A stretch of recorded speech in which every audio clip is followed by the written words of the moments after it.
There is a definite tendency among us as human beings, almost like an incurable disease, that gives us, it seems, a big bang in pointing out the faults and failures of other people. The name of the game seems to be that if you can find even one other person who seems to be worse than yourself, somehow this makes what you are doing okay, or at least not as bad as what other people are doing. It was this very trait that so often caused Jesus to lock horns with a group called the Pharisees. Though anything but paragons of virtue themselves, they loved to point out the shortcomings of other people. The scene in today's gospel is typical of the Pharisees' behavior. As you saw, Zacchaeus was a tax collector, and these were considered the worst of sinners because they collected taxes for the hated Roman government.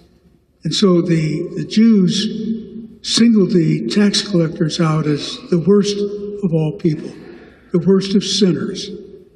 And when Jesus told Zacchaeus that he wanted to come and have a meal with him and stay at his house, the Pharisees were utterly shocked. How could he do such a thing? Well, if only this tendency to judge others and excuse ourselves had died out with the Pharisees, perhaps it would be a lot better. But unfortunately, it's still very much alive today. And if we're painfully honest, we have to admit that we fall into this category most often ourselves.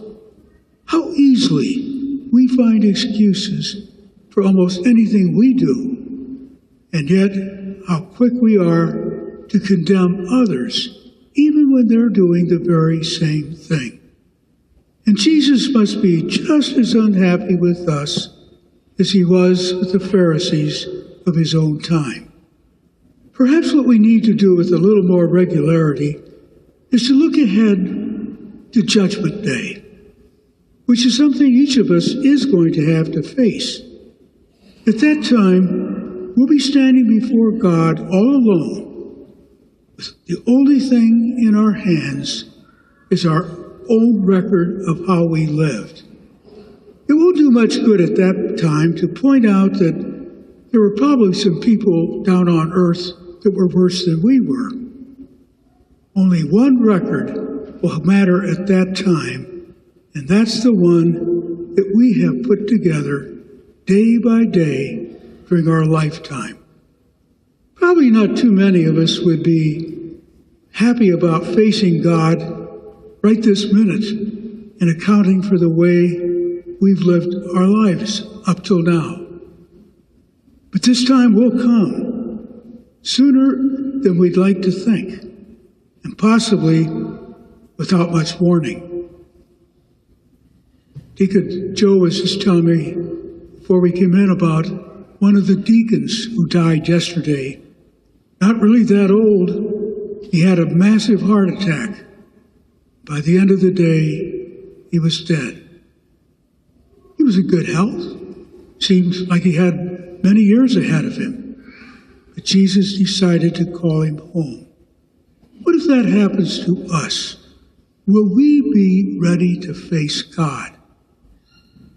All the excuses and alibis that we find so convenient now to excuse the things we do likely will sound then on Judgment Day just as ridiculous as they really are. Now is the time to be doing something about our lives. This season of autumn or fall, when life seems to be slipping away from the trees, the shrubs, and the rest of nature around us, this is an important reminder that our lives too will one day slip away and return to God, our Creator. At that time, we will be required to render to the Lord an account of our lives. Maybe if we spent a little less time throwing stones at other people now and a little more time reducing the size of our own rock pile, Judgment Day would be nearly as frightening a prospect as it is. Perhaps a good rule of thumb for judging our own actions might be this: do only those things which we won't mind discussing with God on Judgment Day. That's something to really begin working on. And what better time to start than today?